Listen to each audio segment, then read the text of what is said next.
Et justement, à ce sujet, la Bible nous raconte l'histoire du roi David, qu'on connaît majoritairement parce que la Bible le décrit comme étant l'homme selon le cœur de Dieu. Et ce qu'on oublie des fois, c'est que oui, David a été l'homme selon le cœur de Dieu, mais David n'a jamais été l'homme selon le cœur de son père.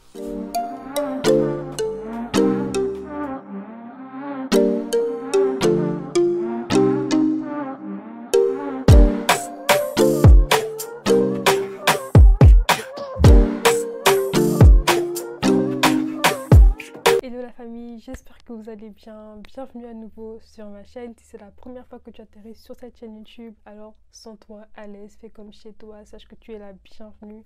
C'est la maison. Et si tu es un habitué de la chaîne YouTube, alors sache que je suis très heureuse de te retrouver encore une fois pour cette nouvelle vidéo. Surtout que ça fait un petit moment que j'ai pas tourné de vidéo, mais bon. On est de retour et aujourd'hui j'aimerais qu'on aborde un sujet qui me tient particulièrement à cœur. Je pense que ça fait partie des thèmes qui me touchent le plus et c'est, comme tu as pu le comprendre à travers le titre, l'amour de Dieu. Alors je suis sûre que tu fais partie des personnes qui ont déjà entendu la phrase « Jésus t'aime ». Et bien que ce soit une phrase très simple et très claire, ça peut paraître également très vague et très compliqué à comprendre, surtout lorsqu'on ne sait pas exactement qu'est-ce que ça implique, qu'est-ce que implique réellement l'amour de Dieu, qu'est-ce que ça veut dire quand Dieu nous dit qu'il nous aime, est-ce que ça veut dire qu'il a des émotions positives envers nous, est-ce que ça veut dire qu'on lui plaît, est-ce que ça veut dire qu'il se sent bien avec nous, qu'est-ce que ça implique réellement. Et je pense que c'est vraiment important de pouvoir comprendre ces vérités-là parce que c'est la base de la vie chrétienne et la base de la vie, simplement la base de notre identité. Moi personnellement, je sais que commencer à comprendre réellement l'amour de Dieu pour moi m'a vraiment fait asseoir dans mon identité en Christ, m'a vraiment libéré également, m'a fait prendre conscience de qui j'étais réellement, de qui je suis, de la valeur que j'ai, de tout ce que Dieu a mis et a misé sur moi simplement. Et je pense que c'est pour ça que c'est important de vraiment comprendre ces vérités-là. Et c'est pour ça que ça me tenait vraiment à cœur de faire cette vidéo et même d'autres vidéos sur cette même thématique-là. Et sans plus tarder, on va pouvoir commencer. Let's go. Pour vous expliquer comment ça va se passer, je vais vraiment aborder différents points en fait dans la grande idée de l'amour de Dieu, les différentes caractéristiques de l'amour de Dieu. Et je ferai différentes vidéos justement pour aborder chacune de ces caractéristiques-là. Aujourd'hui, j'aimerais qu'on aborde le premier point qui est simplement que l'amour de Dieu nous choisit. Donc on va lire Éphésiens 1, 4 à 5 qui dit: en lui, Dieu nous a élus avant la fondation du monde pour que nous soyons saints et irrépréhensibles devant lui, nous ayant prédestinés dans son amour à être ses enfants d'adoption par Jésus-Christ selon le bon plaisir de sa volonté. C'est un verset complexe, je trouve. Quand tu le lis, tu te dis il y a beaucoup d'idées, mais c'est simple au fond et c'est très profond aussi. Et justement, pour te faciliter aussi la compréhension, moi, ce que je fais en général quand le verset il est grand et qu'il dit plein de choses, je surligne différents mots-clés en fait du verset qui me parle en ce moment-là et puis je creuse par rapport à ces mots-clés. Et aujourd'hui, par rapport à l'idée du fait que Dieu nous a choisis, j'ai souligné certains points clés. J'ai souligné en lui, donc en Christ. Aussi, Dieu nous a élus avant la fondation du monde, donc le fait que Dieu ne nous choisit pas aujourd'hui, il nous choisit bien avant. Et également le fait qu'il nous a prédestinés dans son amour, donc c'est pas au hasard, dans le vide comme ça que Dieu nous a choisis. Nous ne sommes pas des choix par défaut de Dieu, il nous a choisis par son amour. Et le troisième point que j'aimerais qu'on puisse aussi aborder, c'est le fait qu'il nous a élus selon sa volonté. Alors premièrement, donc Dieu nous a choisis avant la fondation du monde. Ça veut dire qu'il nous a choisis avant que le monde n'existe, avant ton père, avant ton arrière-grand-père, avant tes arrière. Dieu t'avait déjà choisi et il avait déjà prévu des choses pour toi. Il avait déjà prévu qu'il vivrait quelque chose avec toi, qu'il aurait une relation avec toi, qu'il te rencontrerait un jour. Et en fait, ça ne dépend pas des circonstances, ça ne dépend pas de comment tu t'habilles, de comment tu es, de qui tu es aujourd'hui, de tes choix. Ça ne dépend pas de tout ça. L'amour de Dieu t'a choisi avant et il t'a choisi pour un plan spécifique, il t'a choisi pour une destinée particulière. Et il faut que tu te puisses vraiment t'imprégner de ces vérités-là, du fait que Dieu t'a choisi toi individuellement pour un plan précis. Et il ne le fait pas maintenant, il ne le fait pas quand tu décides de marcher avec lui, il ne le fait pas quand tu décides d'arrêter le péché, il ne le fait pas quand tu entends parler de lui pour la première fois, il l'a fait bien avant la fondation du monde. Et c'est aussi une vérité dont il faut vraiment qu'on puisse s'imprégner en tant que chrétien. En fait, Dieu n'est pas réactif, il ne fait pas les choses aujourd'hui. C'est pas aujourd'hui, il regarde le monde et se dit: ah, je pense que je vais faire ça. Non, il l'a fait avant, il est stratégique. Notre Dieu est un Dieu stratégique, il fait les choses en amont, il fait les choses avant, il ne fait même pas partie du temps en fait, il est en dehors du temps et ça veut dire que vraiment Dieu, les plans qu'il a pour nous, il l'a fait avant la création du monde, avant que le temps ne puisse exister, il avait déjà choisi toi. Le deuxième point également que j'aimerais que tu puisses garder en tête, c'est que tu n'es pas le choix par défaut de Dieu. Dieu t'a choisi, comme la Bible le dit dans Éphésiens, il nous a prédestinés dans son amour. Il ne l'a pas fait au hasard, il ne l'a pas fait parce qu'il n'y avait personne d'autre. Il s'est dit, bon, toi je te choisis vu que tu es là. Non. Je ne sais pas si tu as vécu ça, en tout cas quand on était petit, moi du moins quand on était petit, et qu'on devait jouer des jeux d'équipe, il y avait ce moment où on devait chacun choisir une personne qui irait dans mon équipe, l'autre dans l'autre équipe, et ainsi de suite. Et il y avait toujours cette personne qui se retrouvait à la fin sans équipe en fait. Et au final, elle rejoignait l'équipe voilà, qui la prendrait par hasard.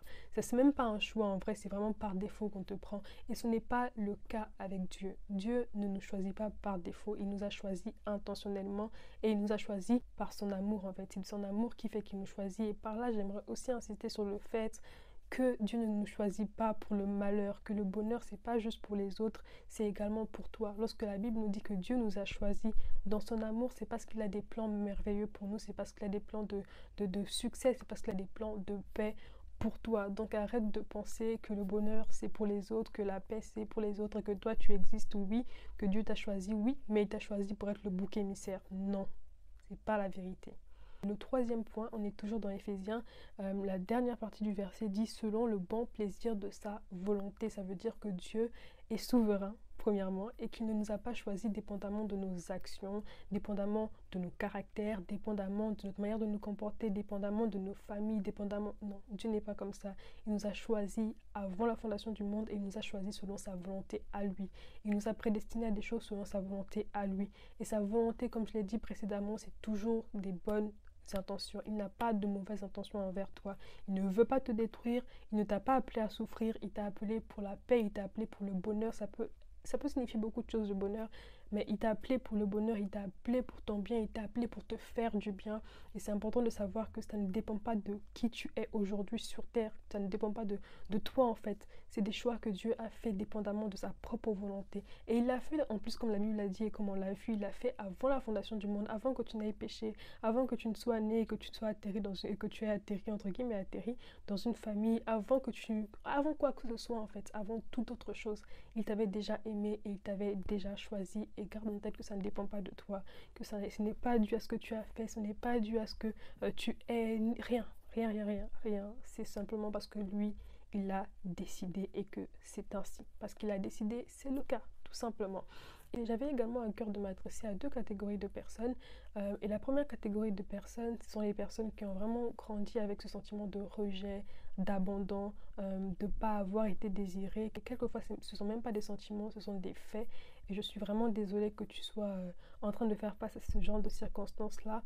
Et je pense que c'est pour ça que Dieu m'a vraiment mis à cœur de t'annoncer et de te rappeler cette bonne nouvelle que Dieu, lui, te voulait, qu'il t'a toujours désiré, que tu as toujours fait partie de son plan, que tu feras toujours partie de son plan et qu'il te veut en fait. Et justement, à ce sujet, la Bible nous raconte l'histoire du roi David, qu'on connaît majoritairement parce que la Bible le décrit comme étant l'homme selon le cœur de Dieu.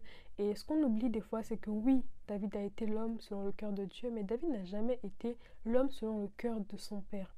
Il y a ce verset et cette histoire dans la Bible où le prophète Samuel doit venir justement auprès du père de David pour lui annoncer que l'un de ses fils a été choisi par Dieu pour devenir roi. Et il demande au père de David d'amener tous ses enfants, donc tous ses garçons, tous ses fils. Et à ce moment-là, le père de David ramène tous ses fils, sauf David. Et lorsque le prophète regarde les frères de David, Dieu lui dit qu'en fait, la personne que moi j'ai choisie pour être roi n'est pas là. Et le prophète regarde le père de David et lui dit « Est-ce que ce sont là tous tes enfants ou est-ce que tu en as d'autres quelque part ?» Et à ce moment-là seulement, le père de David se rappelle que « Ah oui, c'est vrai, j'ai un autre fils, le cadet, David, qui est quelque part dans les champs en train de s'occuper des brebis. » Et ça nous laisse comprendre qu'en fait, si ça ne tenait qu'au père de David, David ne serait jamais roi. David n'était même pas dans les pensées de son père ne pensait même pas à lui. Et peut-être que toi tu vis la même chose dans ta famille, dans tes amitiés, dans tes relations. Peut-être que tu es la personne qu'on ne choisit jamais, peut-être que tu es le vilain petit canard, que tu es la personne à qui personne ne pense, celle qui reste toujours derrière. J'aimerais te rappeler que Dieu te voit Dieu n'est pas un homme et il n'agit pas comme les hommes. Dieu, lui, il t'aime, il t'a choisi et il te voit. Et comme le roi David, il a des projets pour toi, il a des plans merveilleux pour toi. Et l'une des choses que j'admire beaucoup par rapport à l'histoire de David, c'est que bien qu'il a vécu dans ce contexte-là d'abandon et de rejet, David va grandir et il va avoir un cœur restauré, il va s'attacher à Dieu, il va pas du tout garder de la rancune ou de l'amertume dans son cœur pour ses frères ou même envers son père. Et je crois vraiment que Dieu va restaurer ton cœur, que Dieu va restaurer ton cœur de toutes ces blessures, de toute cette amertume, de tout ce sentiment de rejet que tu vas guérir au nom de Jésus. Je crois qu'il va commencer un travail en toi et qu'il va tellement te remplir de son amour, tellement te remplir de la révélation et de la compréhension de son amour pour toi, que toutes ces choses-là qui sont dans ton cœur vont vraiment tomber, vont être brisées et ton cœur va être restauré et tu vas vivre pleinement la destinée qu'il a pour toi et tu vas réellement accomplir ce pourquoi Dieu t'a appelé. Et vraiment, prends encore une fois conscience de l'amour de Dieu pour toi. Prends encore une fois conscience que Dieu t'a choisi toi, que l'amour de Dieu signifie qu'il t'a réellement choisi. La deuxième catégorie des personnes à qui j'aimerais m'adresser, ce sont les personnes dans l'église, les chrétiens, qui eux ont l'impression que Dieu ne les choisit jamais. Que quand il y a des bonnes nouvelles, c'est jamais à leur sujet. Que quand il y a des dons spirituels même qui sont manifestés à l'église, c'est jamais eux. On dirait que Dieu t'avait oublié, on dirait que Dieu ne te voyait pas, qu'il voyait tout le monde sauf toi. On dirait qu'en fait, toi, tu es invisible devant les yeux de Dieu. Et j'aimerais juste te rappeler que ce n'est pas le cas. Que Dieu ne t'a pas oublié, qu'il ne pense pas uniquement aux autres, qu'il n'est pas que le Dieu des autres, qu'il n'est pas fâché contre toi, il n'est pas en colère contre toi. Tu n'as rien fait de mal, au contraire. Dieu te connaît, il te voit et ton temps viendra également. Garde également en tête que même si ce qu'il a prévu pour toi ne ressemble pas à ce qu'il est en train de faire avec les autres, à ce qu'il est en train de manifester dans les autres, sache que ce qu'il a prévu pour toi, les plans qu'il a pour toi, ce qu'il est en train de manifester en toi également, a de la valeur. Et des fois c'est juste parce que tu as beaucoup de rancune et d'amertume envers Dieu que tu n'arrives pas à voir ce qu'il est en train de faire dans ta vie. Et c'est pour ça que c'est important de vraiment te repentir devant Dieu et dire: Seigneur, pardonne-moi d'avoir douté de ton amour pour moi, d'avoir douté et d'avoir envié les autres. Et je prie vraiment que tu puisses te révéler à moi, que tu puisses me faire voir les choses pour lesquelles moi tu m'as appelé. Et je crois. Et commence en fait par la foi. Commence par croire que Dieu a réellement des plans pour toi. Commence par croire que Dieu a vraiment des projets pour toi. Et arrête de regarder les autres avec jalousie. Loue Dieu, parce que c'est le même Dieu qui fait les choses, qui fera ces choses avec toi aussi. Ce qu'il fait avec les autres, il le fera avec toi. Ce qu'il fera avec toi, même si ça ne ressemble pas à ce qu'il fait avec les autres, il fera des choses merveilleuses avec toi aussi. Et ce sont des choses qui seront utiles et qui sont utiles en fait pour le royaume de Dieu. Donc peut-être que Dieu a prévu des choses pour toi et des choses pas que pour toi de manière égoïste, mais vraiment pour toi parce qu'il veut t'utiliser pour le bien de son royaume. Donc c'était vraiment ces choses-là que j'avais à partager avec toi aujourd'hui. On abordera la prochaine fois un autre point, une autre caractéristique de l'amour de Dieu, mais vraiment embrasse ces choses-là, passe du temps avec Dieu, surtout prends du temps pour prier par rapport à ça, pour vraiment laisser le Saint-Esprit t'imprégner de toutes ces vérités-là. Prie et déclare que je suis aimé, je suis choisi, je suis en Christ. Vraiment prends le temps de prier par rapport à toutes ces choses-là. Et j'aimerais juste prier avec toi pour clôturer ce moment. Père éternel, je prie pour mon frère et je prie pour ma soeur. Je prie que tu puisses encore imprégner, Père éternel, la vérité et la réalité de ton amour pour lui dans son cœur, Seigneur. Je prie que ton esprit puisse encore venir ouvrir nos yeux, puisse venir encore toucher nos cœurs pour que nous puissions comprendre et cerner réellement ce que ça veut dire que tu nous aimes, Papa.